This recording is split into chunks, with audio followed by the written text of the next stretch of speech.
Great. All right. Welcome, everyone, to our June monthly briefing being hosted by the Future First 2014 Women's Congress. And today is a delight to introduce to everyone Osprey Oriole Lake. She's done, amongst many other things, is currently the founder of We Can, which is a project coming out of the Women's Environment Earth. Sorry, I just got my phone. Coming out of the Women's Earth and Climate Caucus. And today she's going to be talking with us about some of the direct actions that are coming out of that work, as well as the overlapping principles that align their work with a lot of the work that's been kind of ruminating in the Women's Congress. So without further delay, I'm just going to go ahead and pass the floor over to Osprey and let her get started. We'll have a lecture conversation for about half an hour, 20 minutes, and then we'll open up the floor to a larger discussion amongst the group and to ask questions about all of this work that's going on. So, Osprey, I'm just going to pass the floor on to you. Thank you so much, Caitlin. And can you all hear me okay? Does it sound yes. Good? Okay, great. Thank you. Well, first, I just really want to acknowledge all of you and the fantastic work that you're doing. It's very inspiring to me and to everyone in the Women's Earth and Climate Action Network. And, we're aware of the ongoings of your group and very much are in alignment and support what you're doing. And just wanted to particularly thank Carolyn and Caitlin for organizing this, inviting me to join you. I was asked specifically, as you heard, to focus on the work that we do specifically around direct action and organizing in that way. So I'm going to focus on that part of our work. But by way of introduction, I also wanted to say that we are also very engaged in climate trainings that feed into the direct action work because I think it's very interesting how women are organizing around sharing information and educating themselves, and then how that leads into creating a constituency to then do direct action with. So as an example, last year in September, we held a very large international conference in New York with women leaders from all over the world. And from that, we really built a very dynamic network that we are now then doing trainings in the Democratic Republic of Congo, in the Middle East, North Africa region, soon in Latin America, and training around women's empowerment, around climate change solutions. But then through that, we now have, this base to do international actions. So I'm going to be talking about the actions, but I wanted to also give a little bit of a background in case that's useful about sort of how we built out our constituency. That said, I would like to begin with something that I think is really important to movement building and direct action, which is music. And I'm going to play for you, it's like a 3-minute song that is from the Ulali Project, and just fantastic singer, particularly Pura Fay. And it's a song that is dedicated to the women there's 4 women who started something called the Idle No More movement, and some of you might be familiar with that. But it came out of Canada, First Nations women really speaking out to stand up for their treaty rights, particularly around the tar sands issues and other environmental issues, and really standing up for their lands and protection of future generations as well. And it spread all over the world, as some of you might know, with Indigenous peoples and non-Indigenous peoples, their allies standing up with them. Several of the women leaders in our network are part of the Idle No More movement, so we've been really keeping track with them on that. So without further ado, I'm going to play this very inspiring song.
those ladies can sing. Oh, wow. So very inspiring. I love hearing them. Beautiful, beautiful voices. So what I'd like to do is sort of skip a lot of introductory things about our organization because a lot of those things you can find online, and I want to use our time really well to get into actually 3 different actions we participated in versus going through a lot of stats about why women are so key to the movement right now. We do have a section on our website called Why Women, and it goes into a lot of detail of information we've collected about the importance of women's leadership to climate change solutions and how they're being the most negatively impacted by climate change and environmental degradation, and why we're really building a women's constituency and a global women's movement around climate change. Our website is wecaninternational.org, and so you can find a lot of that background information there. And you might have read from the description of today's conversation that we're really based as a rights-based organization on rights of women, rights of Indigenous peoples, rights of nature, rights of future generations. And really all of our work brings forward those 4 threads, those 4 pillars in everything that we do. So with that said, let's jump into some of the actions. We've done a lot of different things. I'm going to try to focus on three different activities that we did. Last year, during the very large action in Washington, D.C., it was called the Forward on Climate Rally. Some of you might have participated or heard of that, and it was really put together by some of the big green organizations like Sierra Club, 350, the Hip Hop Caucus, and others. There's a lot of smaller organizations like ours that also participated in helping to organize and bring delegations there. It was the largest climate rally in U.S. history so far. And what we did is we wanted to make sure that women's leadership and women's voices really had a place there. So we brought a women's delegation there and marched together as a delegation.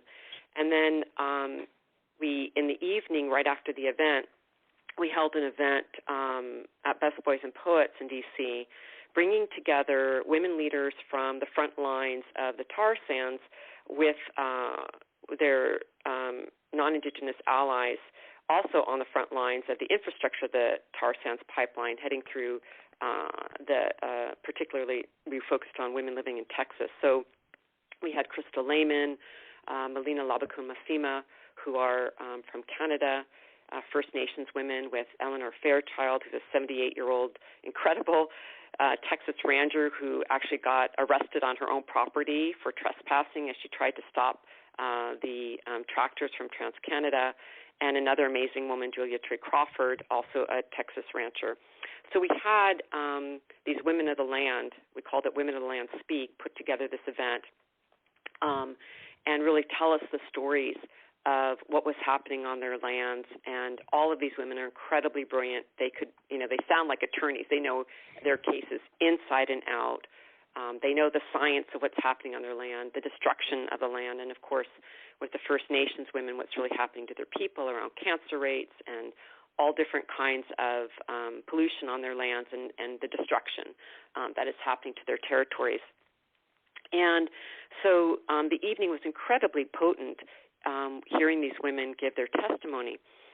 But something very interesting happened, which is why I'm telling the story, which is that during the question and answer period, a young woman got up and asked a question. She said, it's so interesting hearing about all the details and the cases and what people are doing in terms of taking action on their lands. But since this is, really focusing on women's leadership and a women's event, I'm very curious about how you women are dealing with your grief, which was sort of an unusual question in a very politically charged atmosphere. There was, all kinds of, different political actors in the room and activists. And so people got kind of quiet, wondering how we were going to respond to this question.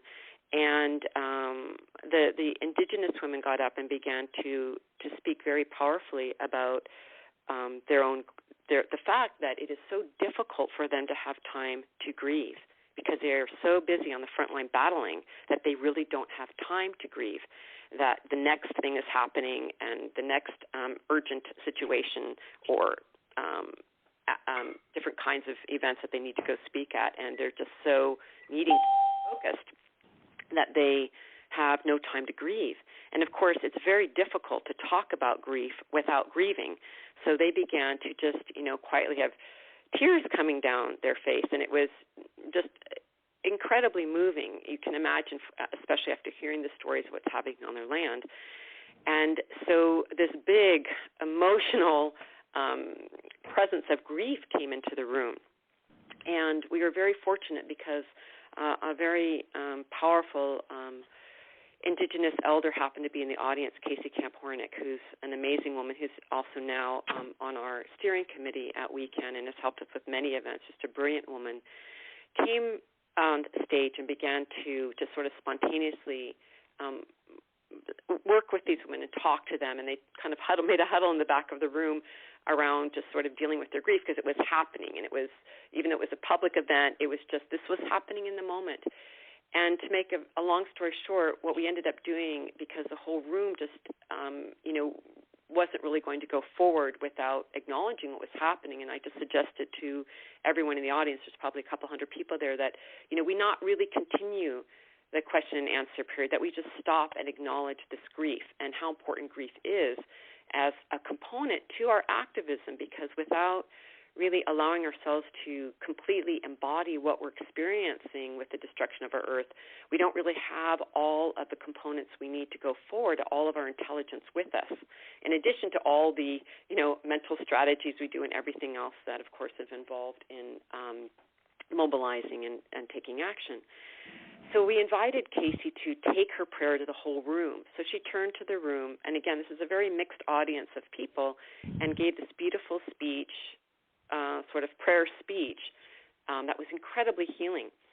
And why I mention this story is that it really excited me to see, sort of this crossover in a very different kind of audience about how important women are to bringing our spiritual, emotional intelligence to actions and to this kind of setting. And in fact, afterwards, probably of many, many events that we've held, it was the one where more than ever people came up and said this was like the most impactful event like this that they'd ever experienced. They wanted to sign on. They wanted to engage. And I could just see by bringing our whole selves to something like this how incredibly valuable it is to bring, as I say, this emotional and spiritual component of what women are offering to the conversation, that it can actually move people to another dimension of their own commitment. And the next day, we were the same delegation. We had organized a meeting with the Environmental Protection Agency to present our cases and to get more support for the EPA, supporting a stand at that time to really put forward a statement to the State Department, who is making the final decision on the tar sands and infrastructure in the pipeline, the Keystone XL pipeline here in the U.S. And again, we had the same experience meeting with them, where we, told all of the, factual cases, what was going on in each of the territories of these women on their lands. But again, sharing the grief of what these women are experiencing. And again, we had a tremendous response from the EPA. So Caitlin was asking me, to really highlight, what are women bringing to the conversation in our movement building. And so this is something I think that we can think about. And how to do this, obviously, women can easily get tagged for, the women are getting too emotional, and we don't want that to happen, of course. But at the same time, it is really an important thing that we do bring. And whether we want to attribute it to, biology or a culture, the fact is there is this element that we bring that I think can be wielded really wisely in the right moments that can be very, very helpful. And I remember a conversation many years ago with Joanna Macy, who had been in a conversation where she had been confronted by some other leaders in the environmental movement saying, that women just get too emotional when they're talking about these issues of our environment, and it makes it just so complicated. And I loved her response, because she said, if we can't get emotional about the destruction of the entire planet and life as we know it, What the heck are we supposed to get emotional about? And I just thought that was a great response. So I'm going to move on to another action, which is that when we held our large international summit in New York last year, it was right before the United Nations General Assembly, and we had just tremendous leaders there. We had Jane Goodall, Wanda Nishida, Marina Silva from Brazil, many, many indigenous and grassroots women from all over South America, Africa, India.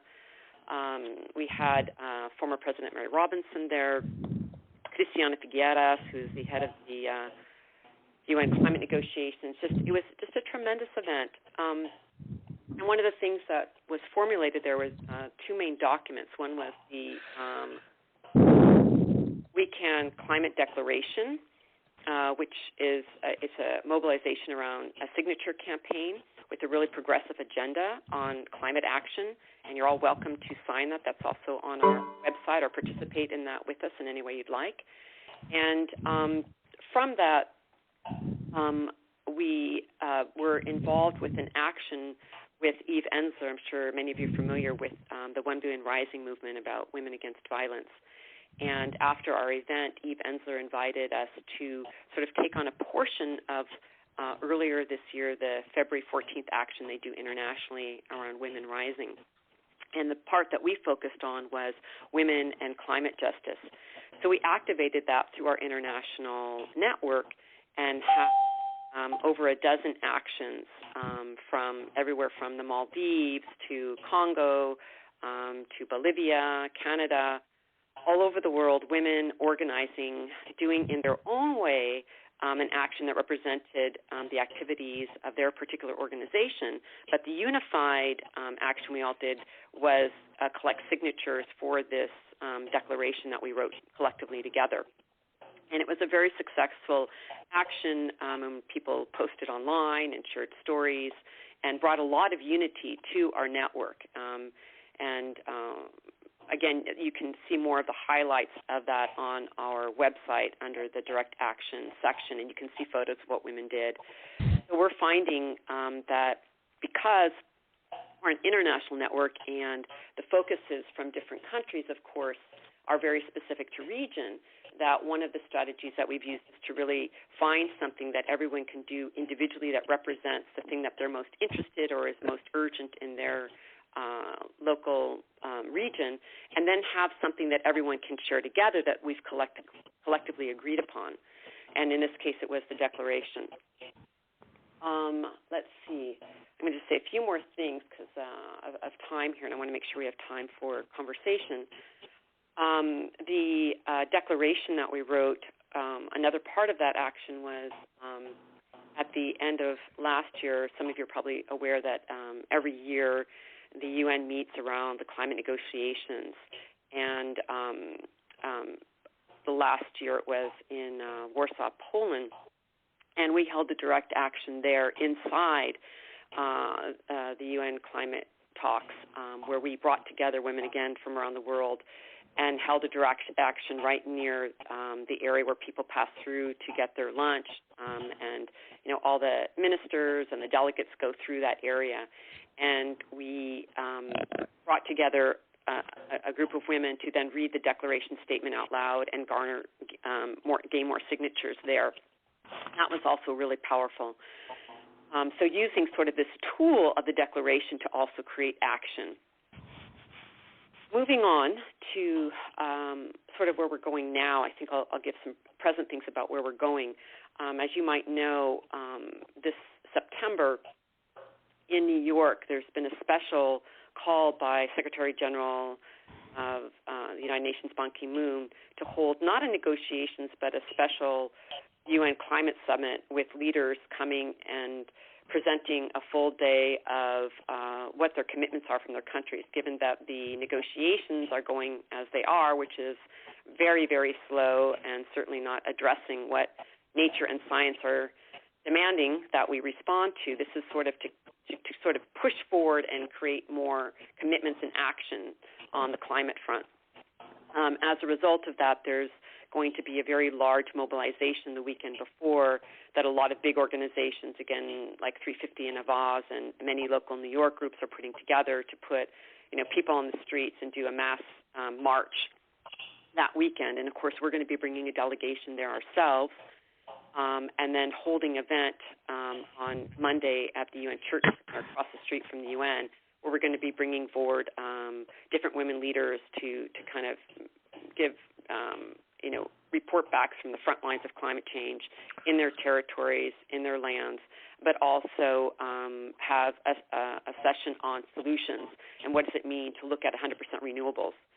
So we're going to be having an event there, and then we're looking at doing a direct action right afterwards. We don't know because of the permits for doing direct action in New York at that time are very challenging because, of course, there's a lot of international leaders there.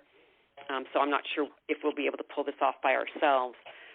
But we're looking at doing something which we're starting this year. We're going to be doing it as kind of a theme that the Women's Earth and Climate Action Network does in New York, then in the climate negotiations in Lima, Peru this year, and then again next year when we put together our we're going to be doing a U.S.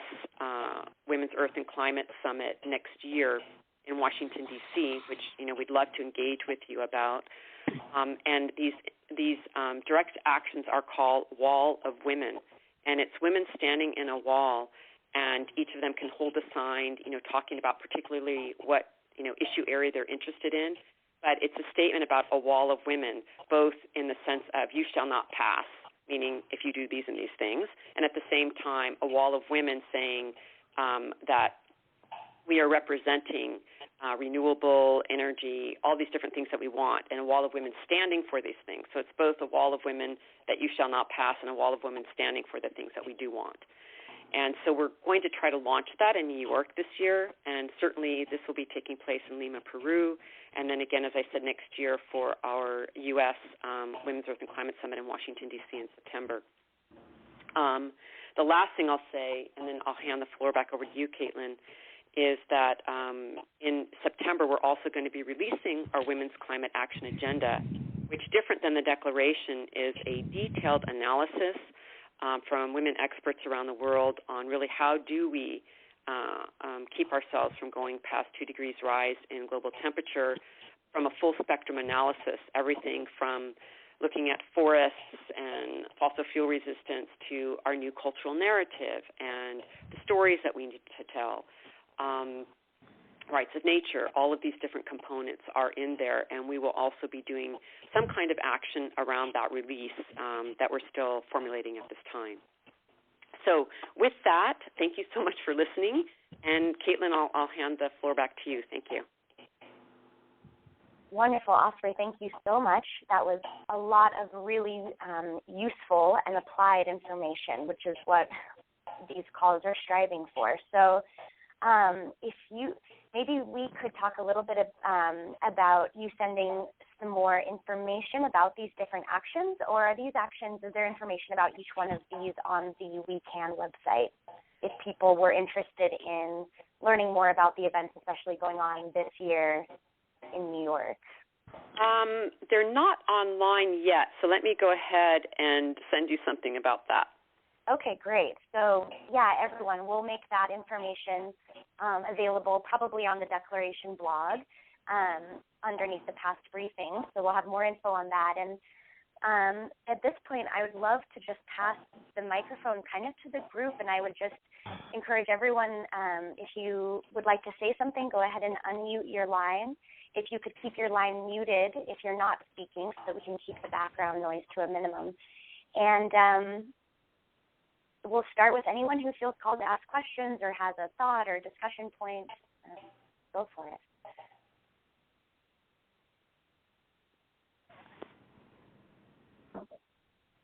Oh, I will add while people are thinking about what is that there are, she brought up a couple of really great points. A couple of I think at the beginning of the talk you had mentioned some allyship with Idle No More people, and so I encourage, we had Penny Opalplant from Idle No More speak during the April June briefing, There's also a briefing about the rights of nature, which is a huge component of their work.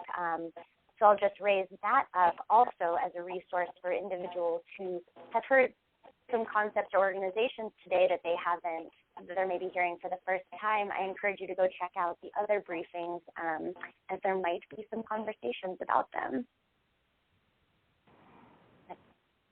Anyway, does anyone have a question they'd like to ask?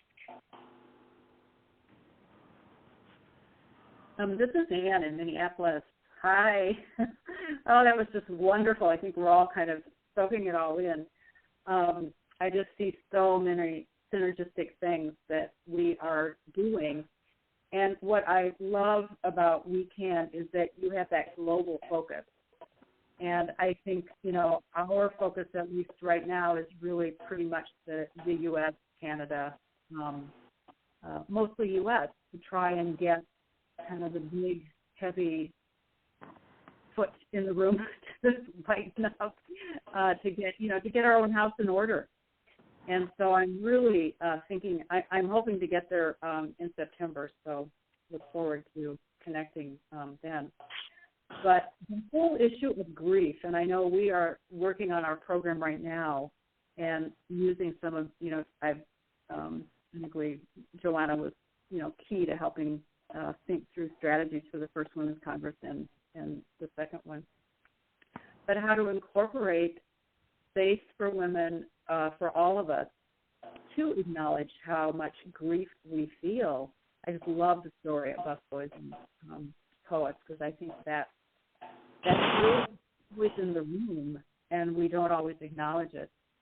And I think just, we've got several of our planning team on the line this morning, and I was just aware of how much grief I feel and how little time there is to feel it, because we're too busy trying to do the work. So I'd love it if you would just speak from your own perspective, or other women you're close to in this movement, about how are you finding the space and the ways that allow you to feel that. And then I have a part B, which is I think we all also feel pulled in two directions. We are stuck in our old models, our old ways of doing. We're trying so hard to live into a new world. Charles Eisenstein's book, particularly his last one, has been really helpful to me. Lots of writings. Mary Piper, who will be at our Women's Conference this fall, about how to deal with our the emotional reactions we have. So I'm feeling both the need to grieve, and then this just ongoing struggle of trying to live into a new world, a new way of being in relationships to each other, to the planet, and then getting whacked back into the old world. So, long question, and you can answer it in any way you wish. Oh, well, thank you so much for your question and your comments. And I think it's really wonderful, focusing on the U.S. I think it's really good, like you said, getting our house in order here is very important, not just for everyone in the U.S., but internationally. And, in fact, one of the reasons that we're having our next summit here in the U.S. is that, we learned so much from doing the international summit, and also one of the things that came out of it, amongst many things, is to continue to work internationally, but also how much the U.S. is influencing our sisters and our brothers in other countries, and how much we need to have, things change here for everyone. So I really commend you for that focus and understand that, and look forward to also maybe seeing, a connection between what you're all doing and our September summit, which will be a year from now, just to be clear. New York is the UN Climate Summit. Our summit's in 2015. But in terms of the question around, grief and emotion, it's really challenging, and, I certainly don't have all the answers on this, but, one of the things that we're experiencing, what we're trying to work with, is, as an example, at all of our events, pretty much now we try to have prayer and music. I'm finding that this is a really good way to open up that space a little bit, where the music allows for other parts of ourselves to show up, as does prayer. And I think that's one way that we can begin to bring grief forward and metabolize the grief in a way that can be done with people from many different backgrounds, coming to events or coming to our organizations from many different walks of life. So, how do we share that space together? So I think that's one thing.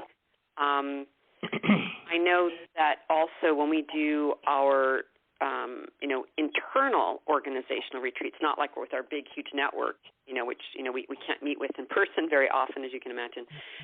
I think there's also the part about being in nature, being with the trees, being on the ocean, being on the land herself, and, having that time to, be in meditation and allow for us just to feel the land together.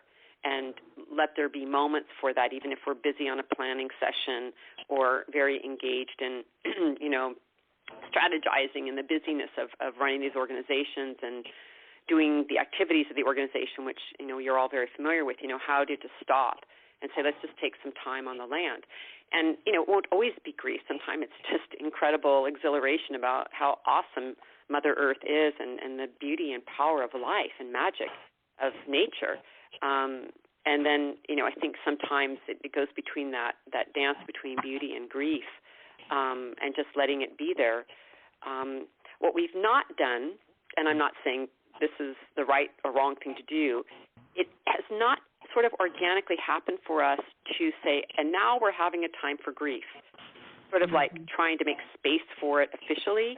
We've just sort of let it happen when it comes up. And so far that has worked for us, to just naturally, through the conversation of what we're all doing, when it arises, acknowledge it, stop, and give it presence, versus sort of forcing, we have grief, so let's discuss it. Mm-hmm. So, hope any of that's helpful to you. Yeah, very helpful. Thank you.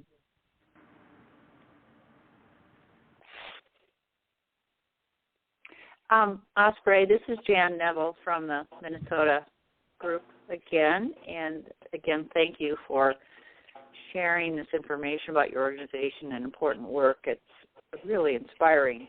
I have a question having to do with your comment about the people that are there, I guess I would like to more clearly understand how your organization works. And so when you have these summits, I guess what I'm envisioning is there are delegates that come there, and then they go back to their home organizations to inspire action, local action, or that you talked about the individual action and the combined effort. And the combined effort, I think you said, was the declaration. So I'm wondering if you can just talk a little bit more about that, please. Sure.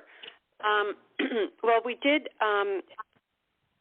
the largest event we did was this international summit in September last year, which were really leaders from their own organizations. And it was, so primarily a leadership circle of delegates that came.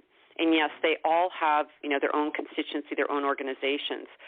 So the purpose of coming together was to, one, share information and also to strategize a plan going forward, the Women's Climate Action Agenda that was agreed upon and put together by the expertise of all of these different women leaders.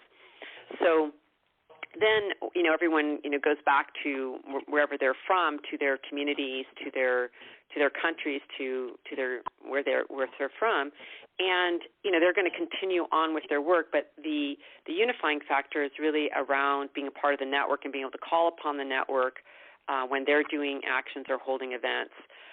So there's that component of operating as a network. But additionally, we as the sort of executive committee, the small group of us who are running Weekend, will actions that we'll then ask all the participants in the network to carry out. And we'll give a lot of suggestions perhaps about how to do that, but then of course it's open to however they want to do it and provide them with materials to do that. So as an example, around this declaration, we're about to do a second push for signatures because we want to deliver signatures to the Ban Ki-moon UN Summit in September. So we're providing a social media kit, a social media package for all of the network members. So they are going to get a press release. They're going to have Facebook suggestions about the second release, if you will, of the Declaration. And then everyone will carry that out and message it how they want within their own organizations and within their own social media capacities. So I hope I'm answering your question, but that's great. Okay. Yeah, that's very helpful. Thank you. This is Molly Brown, and hi, Molly. Hi, how are you? Good. I'm returning to the grief question. I just have to put in a plug for the work that reconnects, because there are so many useful processes, rituals, practices that can be used in a meeting that can help people work with. And I love the word somebody said metabolize the grief, and not only grief but anger and fear. These are and just a sense of helplessness and just having been beaten down to practically to numbness. All those feelings need to be honored, and the work that reconnects provides lots of ways of doing that. So just wanted to put in a plug for that. Thank you, Molly. That's so true, and it is. The work that reconnects is such a great resource, and thank you for bringing that up. And just so love the work that you and Joanna are doing in that way. Thank you. This is Maria Walton from St. Paul, and I've got a book that I've been recommended to read and haven't read yet, and I bet one of you knows the author.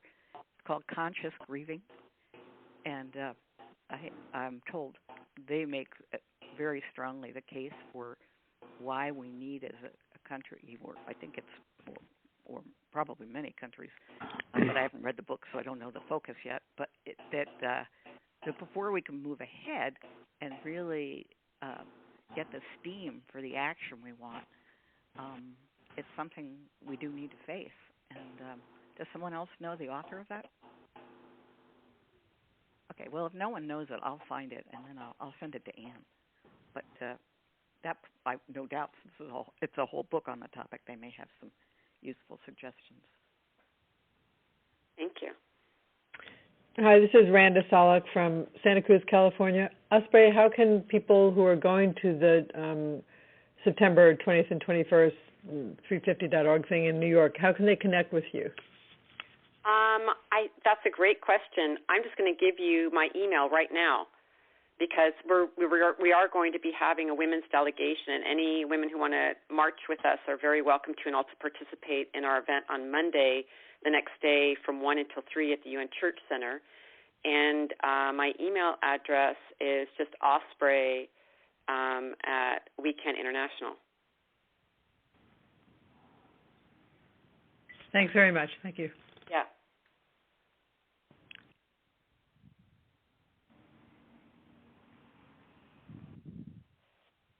Great. Does anyone have any other questions on their mind, or thoughts, discussion points?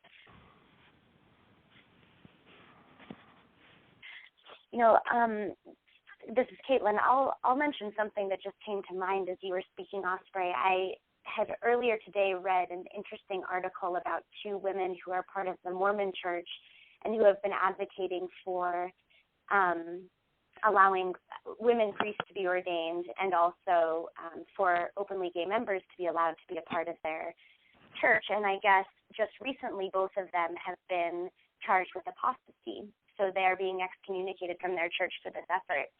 And I had read it right before you started your discussion today, and it made me think of the value in providing space for women to go to should their traditional groups that have, formally accepted them for whatever activities or things they're a part of, if they begin to become much more, say, involved in the environmental movement, if that should conflict with their traditional groups, how important it is to have a space for them to go to fill that vacuum of community should they have to abandon, people in their lives who may not agree with them anymore. And was just wondering if you had any thoughts, and this is kind of off the cuff, but if you had any thoughts on ways that your group or maybe you in your personal life have provided a way for women to feel like they can, that We Can is a space for them that can serve in that way, that is more than just learning about the environmental movement, the climate crisis. It is are there resources or are there events or moments where there's community building involved? That's a great. And how do you go about doing that? Making people feel safe to want to be a part of that. That's a really great question.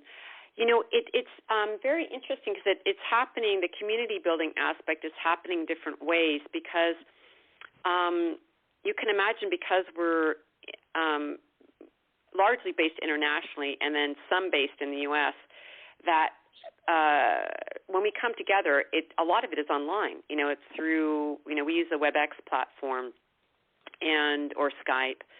And so, how do you build community through, the electronic world is something we've been really talking about. And so the space that's created, we have to build trust online. And what was really good is that we all could meet in person in New York last year.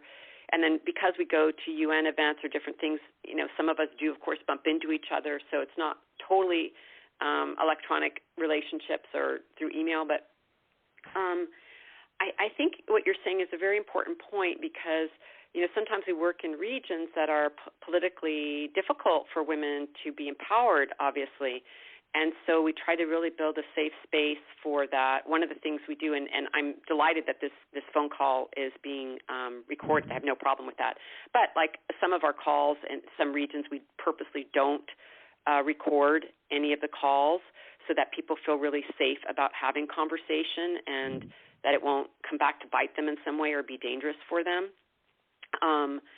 And, really some of the work that we do with the trainings, as an example, in the Middle East, North Africa region or in DR Congo, an entire segment of it is about women's empowerment and women having voice, because to even get to, and I think you might have been alluding to this a little bit about, even getting to the question about the environment and what can be done around food and water and energy and very practical things women, especially in developing countries, really need to be focusing on.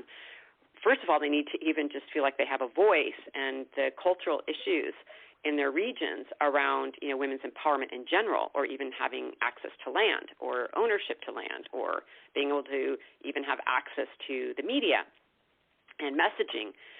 So, again, it's like we all hear, the best thing is to be with people where they're at. And a lot of the women we're working with in different regions, it's, a first step is around, simply a safe space, women's empowerment in general, what they can do, what they can't do, how can we support them, what are their needs, and then moving into the conversation around, the urgency around food and water and energy issues, which are all, as we know, all connected. And then, in a sort of taking a bigger step back, giving people a foundation of understanding that they're connected to a larger network of women, they're not alone. And this whole concept, which I know I'm sure you've all had your own conversations about with, historically this long-standing struggle we're in against the violence against women is the same that's the violence against the earth. And how do we really deal with these patriarchal structures? How do we deal with system change? How do we deal with unstructuring these destructive systems and move into a new paradigm? And these are all things at a foundational level that are woven into everything we do in terms of movement building, because we find that it's very, very important, as I'm sure you do as well, that we have a very strong, deep philosophical and spiritual political analysis, cultural analysis, economic analysis, so that when we do this movement work or direct action, that it's related to something that has deep roots and is really addressing system change.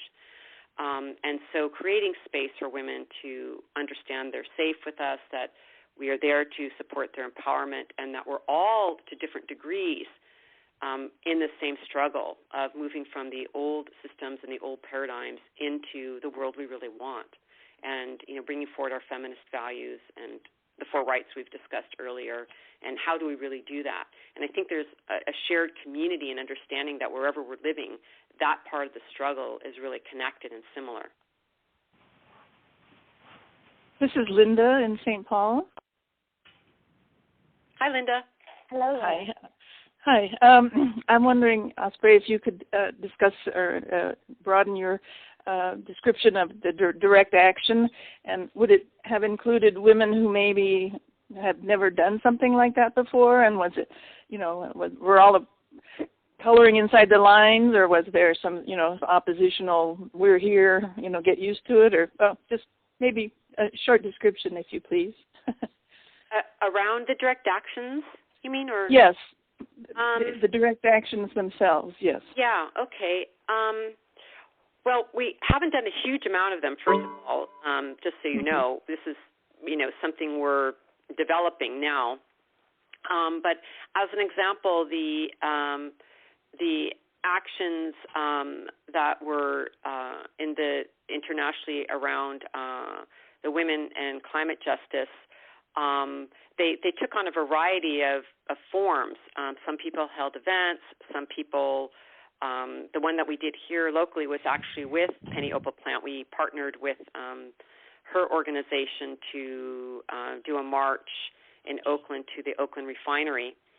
And so there was a lot of varieties. Have we had pushback? Not that I am aware of. We haven't done, though I have been arrested. I was part of the arrest group, so to speak, of the action in Washington, D.C. in 2011 for the Keystone XL pipeline.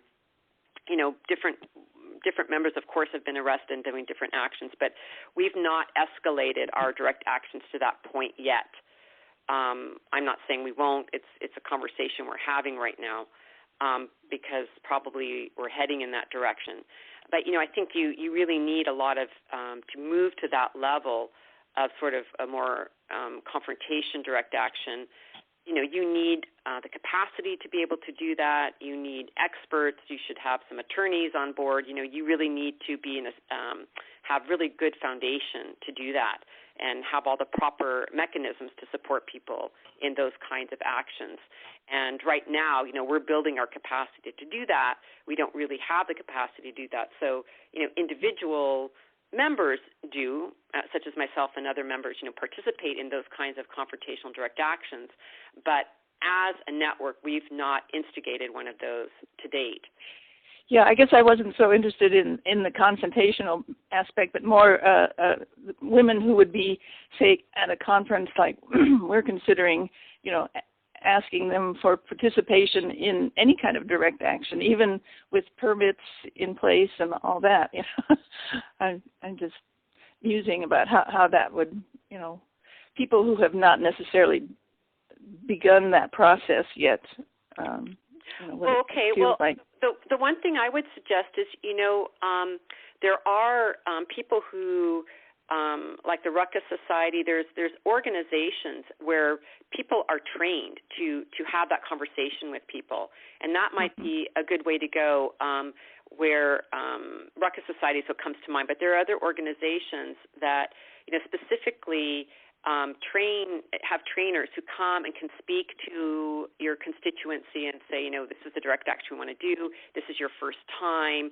This is the kind of experience you have. This is what we're going to be doing, and can really walk you through it. People who, that's what they do professionally, and that might be a good way to connect with one of them as professional organizers who their expertise is direct action and all the components of what to do and how to do that and what people might be feeling and if they're scared and, all of that, especially for people who are doing it for the first time, what nonviolent direct action is and sort of the history of it. And that might be a way you go, is to really bring someone in who's a trainer who has that expertise.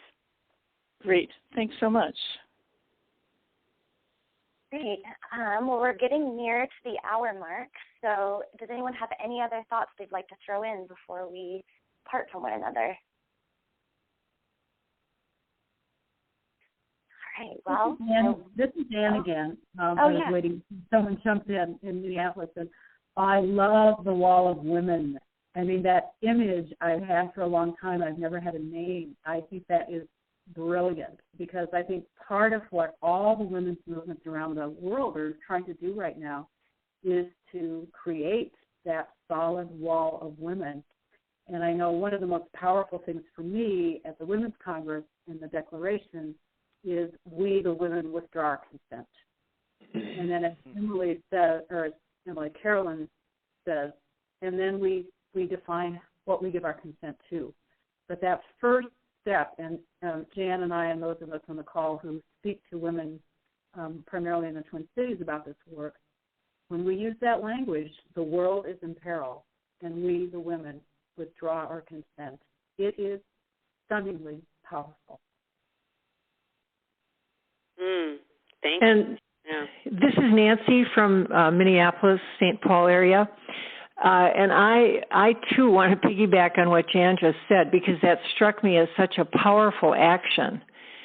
And it's that whole notion of taking a stand, literally, for this, for our Mother Earth and for ourselves, and for all future generations. But I also just want to thank you, Osprey, because I really haven't been so aware of all the national and international kinds of actions around this, and sometimes have felt rather alone. And now, of course, helping with the Twin Cities Congress that's coming up in November, I'm beginning to realize more and more that this is really a movement and that it's growing. And now hearing you, I'm just so heartened by it all. So thank you so much. It's a wonderful work and takes lots of energy, and I just appreciate your being so involved. Oh, well, thank you so much. I feel exactly the same way. It's like, it's so encouraging and inspiring to hear about all the work you all are doing and how we can lift each other up and support each other, because it's going to take all of us. It's really going to take all of us. And I'm delighted to hear, some of you being really interested in this wall of women. And what I can do is let you know, should everything come together as we want, in a few months from now in September, for our action in New York. If you're there, you could participate with us in the Wall of Women that we're going to do. But we're also likely, if it all works as planned, we're going to invite women all over the world to stand with us, and they can send photos in of their Wall of Women, and we'll be posting that. So it'll be, the weekend Wall of Women, and then it can just be, women anywhere doing it, because obviously not everyone's going to be in New York. So I'll certainly keep, through Caitlin, your group posted about how that's coming together, and we'll be doing a Wall of Women for sure also in Lima, Peru, and again asking our international allies to join us in that, and maybe that's something you would all like to participate in as well. I think that could be great. I'd love that. This is Ann. Yes. And this is Caroline chiming in, just keyed by Peruvian women. They have a wonderful saying that says the task of the women is to tell the men when to stop hunting. Well, we have enough. Stop hunting, stop drilling, and now let's have art and culture. And then just the model of the power of Venus, dedicated acts of beauty trump tyranny. So, we withdraw our complicity, and exhale it into the desirable story. We discourage this, but invite and encourage this. So part of the, power of women is magnetizing the desirable invitation. So I just wanted to throw those things into our cauldron. Oh, love it. On this powerful waxing full moon, which is the power of the woman storyteller full moon tonight now. Yes, the strawberry moon. That's good too. Yes, and yes, it is. And here in Minnesota, the Native American tradition. Wow, thank you. Fantastic. Oh, this is right. This is the full moon. A great time to have this conversation. Yeah. The image for the full moon is the crown and torch of the Statue of Liberty, the necessity to defend, freedom from tyranny. That's its image tonight. We go, okay, good. Perfect. I love it. Wonderful. Thank you all. Yes, thank you all. We'll leave it on that note.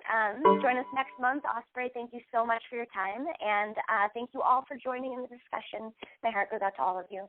Thank you all. Best wishes to everyone. Thank you.